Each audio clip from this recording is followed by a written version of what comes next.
Assalamualaikum warahmatullahi wabarakatuh, anak-anak hebat. Bagaimana kabarnya hari ini? Semoga selalu sehat ya.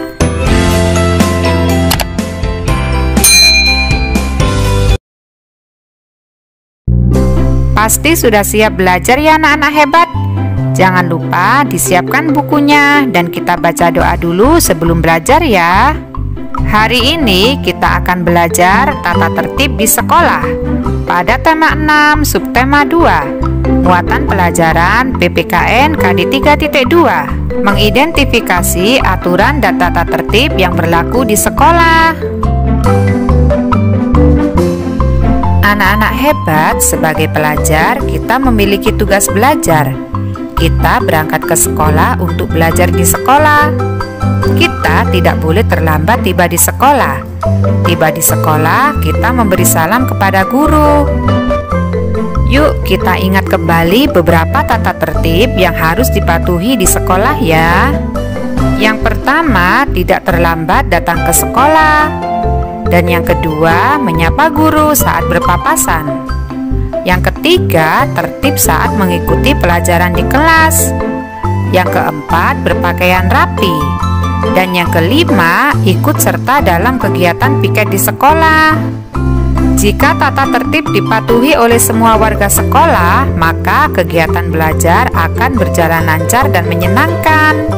Ketika mengikuti pelajaran, kita juga harus mematuhi tata tertib.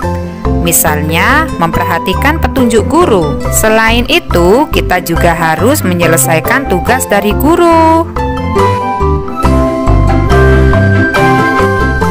Anak-anak hebat, Lani senang membaca buku tentang hewan peliharaan. Lani juga senang membaca buku di perpustakaan sekolah. Tahukah kalian, di perpustakaan sekolah juga terdapat aturan yang harus dipatuhi loh. Contoh aturan yang ada di perpustakaan sekolah adalah sebagai berikut. Yang pertama, tidak makan dan minum selama berada di perpustakaan. Dan yang kedua, tidak gaduh saat berada di perpustakaan. Yang ketiga, berhati-hati saat mengambil buku. Dengan mematuhi aturan yang ada di perpustakaan sekolah akan membuat semua pengunjung merasa nyaman. Kira-kira apa saja tata tertib yang berlaku di perpustakaan sekolahmu? Dapatkah kalian menyebutkannya? Setiap warga sekolah memiliki tanggung jawab untuk ikut serta menjaga kebersihan di lingkungan sekolah. Menjaga kebersihan merupakan salah satu aturan yang ada di sekolah.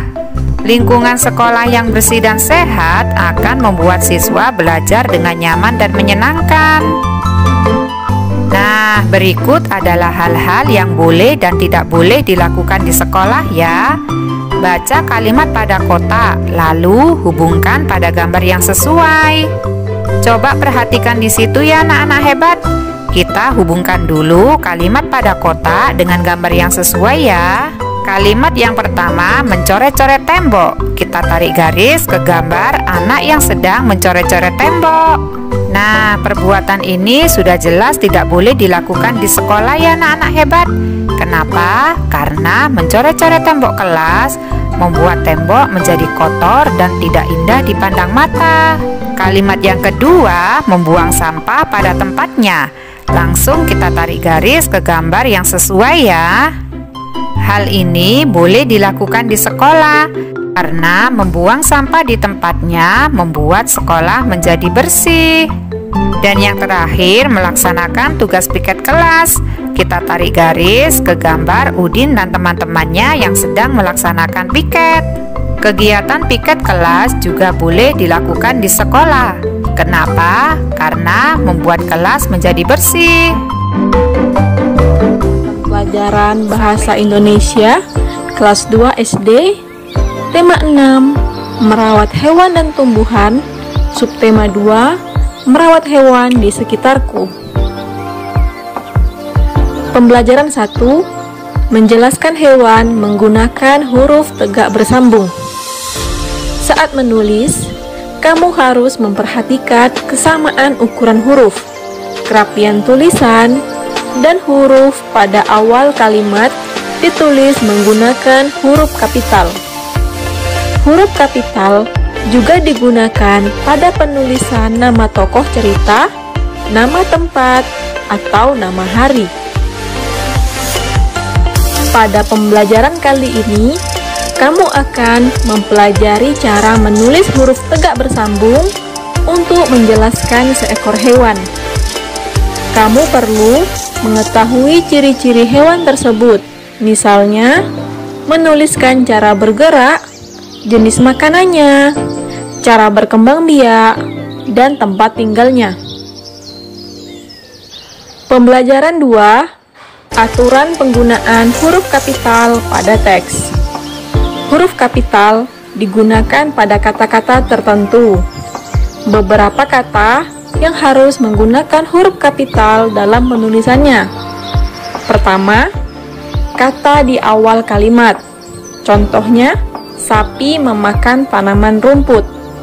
Huruf S menggunakan huruf kapital.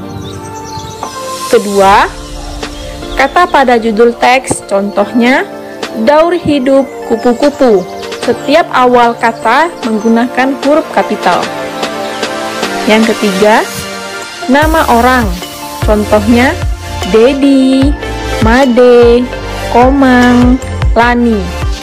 Di awal huruf menggunakan huruf kapital.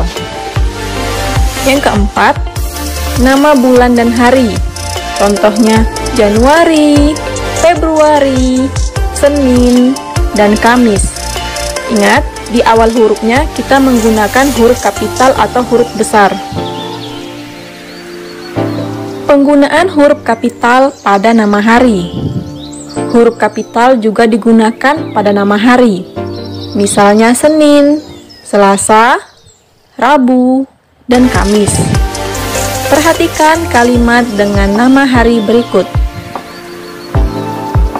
Deli membantu ayahnya membersihkan kolam ikan setiap hari Minggu. Minggu, walaupun dia terletak di akhir kalimat, karena minggu adalah nama hari, maka penulisan huruf M menggunakan huruf kapital. Edo membeli makanan untuk kucingnya setiap hari Senin dan Kamis. Sama seperti di atas ya, karena Senin dan Kamis adalah nama hari, maka penulisan hurufnya menggunakan huruf besar di awal katanya. Pembelajaran 4, penggunaan huruf kapital pada nama bulan. Selain nama hari, nama bulan juga ditulis menggunakan huruf kapital. Perhatikan contoh kalimat berikut. Dedi dan adiknya memelihara ikan pada bulan Januari. Januari ditulis menggunakan huruf kapital pada huruf J-nya karena Januari adalah nama bulan. Yang kedua, telur ayam milik Pak Joko akan menetas pada bulan Mei. Di sini penulisan Mei menggunakan huruf kapital pada huruf M-nya atau pada awal kalimatnya. Mengapa demikian? Karena Mei adalah nama bulan, sehingga penulisannya menggunakan huruf kapital di awal katanya.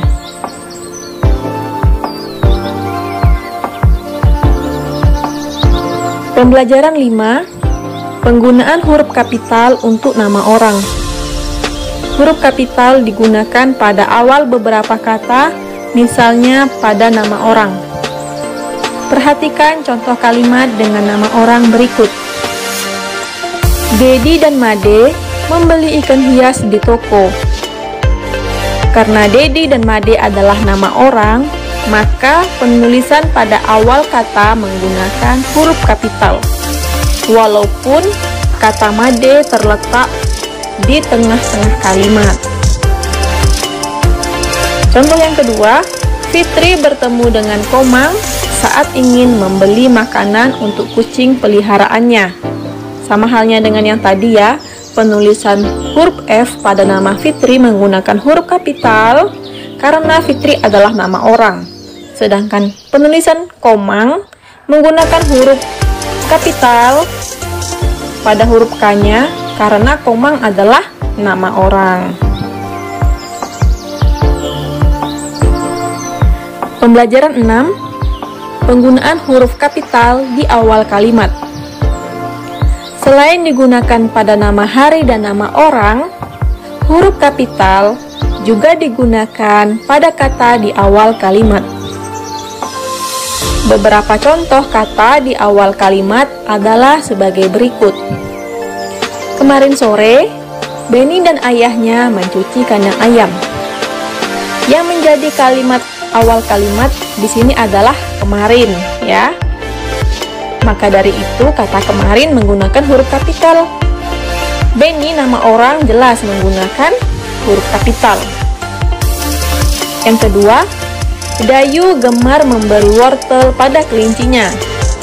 Nah, Dayu selain nama orang, dia juga terletak pada awal kalimat, jadi tetap ditulis menggunakan huruf kapital. Yang ketiga, jika kandang hewan peliharaan tidak dibersihkan, maka akan timbul penyakit. Nah, walaupun jika ini bukan nama orang, karena letaknya di awal kalimat, maka penulisan kata jika menggunakan huruf kapital. Pelajaran matematika kelas 2 SD, tema 6, merawat hewan dan tumbuhan, subtema 2, merawat hewan di sekitarku. Pembelajaran 1, menentukan timbangan yang tepat untuk mengukur berat benda. Setiap benda memiliki berat yang berbeda-beda. Kita dapat mengukur berat benda menggunakan timbangan. Ada berbagai macam jenis timbangan. Setiap jenis timbangan sebaiknya digunakan sesuai dengan fungsinya. Perhatikan beberapa jenis timbangan berikut. Timbangan kue biasanya digunakan sebagai alat takar saat kita akan membuat kue atau bahan makanan lainnya.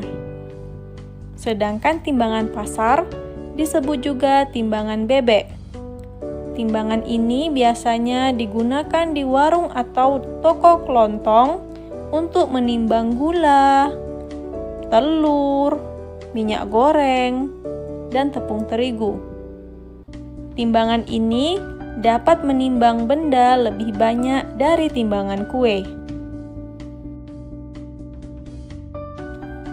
Timbangan digital adalah timbangan yang menggunakan listrik dalam penggunaannya.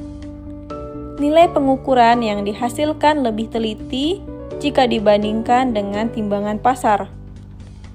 Timbangan ini biasanya digunakan di pasar swalayan untuk menimbang buah, sayur, dan daging. Sedangkan timbangan duduk memiliki bentuk terpisah antara tempat timbangan dan penunjuk beratnya. Timbangan ini biasanya digunakan untuk menimbang beras atau hasil kebun lainnya dalam ukuran besar, yaitu hingga 300 kg. Pembelajaran 3, kesetaraan satuan berat. Jenis timbangan yang banyak digunakan di sekitar kita adalah timbangan pasar. Hasil pengukuran timbangan pasar dilihat dari banyaknya anak timbangan yang digunakan. Kita dapat menggunakan anak timbangan dengan besar dan berat yang berbeda-beda. Perhatikan contoh berikut. Mengukur berat 2 kg telur dapat menggunakan anak timbangan 2 kg atau 2 anak timbangan yang beratnya 1 kg. Perhatikan contoh berikut. Mengukur berat 5 kg ikan dapat menggunakan 2 anak timbangan 2 kg dan 1 anak timbangan 1 kg atau 5 anak timbangan 1 kg. Pembelajaran 4, mengukur berat benda dengan timbangan kue. Jika menggunakan timbangan kue, hasil pengukuran dapat dilihat dari angka yang ditunjuk oleh jarum timbangan. Perhatikan contoh berikut. seorang pedagang akan menimbang gula pasir hingga beratnya 250 gram. Cara pertama, pada proses penimbangan terlihat berat gula 300 gram. Berat gula melebihi berat yang diinginkan. Jadi, kita perlu mengurangi gula sedikit demi sedikit hingga posisi jarum tepat menunjukkan ke angka 250 gram. Cara kedua, pada proses penimbangan terlihat berat gula 200 gram. Berat gula kurang dari berat yang diinginkan. Jadi, kita perlu menambahkan gula sedikit demi sedikit hingga posisi jarum tepat menunjukkan ke angka 250 gram. Pembelajaran 6. Menaksir berat benda. Sebelumnya, kita sudah mempelajari cara mengukur berat benda menggunakan timbangan. Timbangan yang digunakan harus disesuaikan dengan ukuran dan berat benda yang akan diukur. Selain menggunakan timbangan, kita juga dapat memperkirakan berat benda dengan melihatnya secara langsung. Materi ini akan dilanjutkan pada pertemuan berikutnya, yaitu matematika di subtema 3. Budaya dan prakarya, tema 6 merawat hewan dan tumbuhan, subtema 2. Yuk kita simak videonya bersama-sama. Sekarang kita belajar mengenal gerak keseharian. Perhatikan gerakan ayam berikut. Gerakan ayam ketika makan, ayam menggerakkan sayapnya, ayam menggerakkan kakinya. Coba kamu tirukan gerakan kepala ayam ketika makan. Perhatikan gambar berikut. Badan membungkuk dan kepala diangguk-anggukan ke atas dan ke bawah. Tirukan gerakan kaki ayam yang dientakkan. Kedua tangan di pinggang dan angkat kaki ke depan secara bergantian. Tirukan gerakan ayam menggerakkan sayapnya. Lipat siku tanganmu sehingga membentuk sayap yang pendek, kemudian kepakkan ke atas dan ke bawah. Tirukan gerakan ayam yang terluka sayapnya. Nah, perhatikan berikut ya, kamu pasti bisa menirukannya. Perhatikan gerakan kelinci ketika sedang melompat. Bayangkan bahwa kedua tanganmu adalah kaki depan kelinci. Lompatlah ke depan sebanyak 3 kali dan ke samping kanan sebanyak 3 kali. Ciptakan kreasi gerakanmu sendiri. Kamu boleh melompat ke depan, ke belakang, ke samping kiri, atau ke samping kanan. Ayo kita bergembira melompat bersama. Sekarang perhatikan gerakan sayap burung saat terbang. Bayangkan kedua tanganmu adalah sayap burung. Bentangkan tanganmu kemudian kepakkan. Hitung hingga 8 kali kepakan. Setelah 8 kali kepakan, buat gerakan mengepak. Lakukan sambil membentuk lingkaran. Tirukan juga gerakan ayam. Bayangkan kedua tanganmu adalah sayap ayam. Lipat siku tanganmu hingga membentuk sayap yang pendek. Hitung hingga 8 kali kepakan. Setelah 8 kali kepakan, buat gerakan mengepak. Nah, sekarang coba tirukan gerakan Benny. Bayangkan dirimu adalah Benny yang memberi makan ayamnya. Benny mengambil makanan dari kotak, kemudian menebarkannya pada ayam di depannya. Lakukan hingga 8 kali menebar makanan. Alhamdulillah, tuntas sudah pembahasan materi pada hari ini. Semoga apa yang kita pelajari hari ini menjadi tambahan ilmu yang bermanfaat. Terima kasih, sampai jumpa pada video pembelajaran selanjutnya. Wassalamualaikum warahmatullahi wabarakatuh.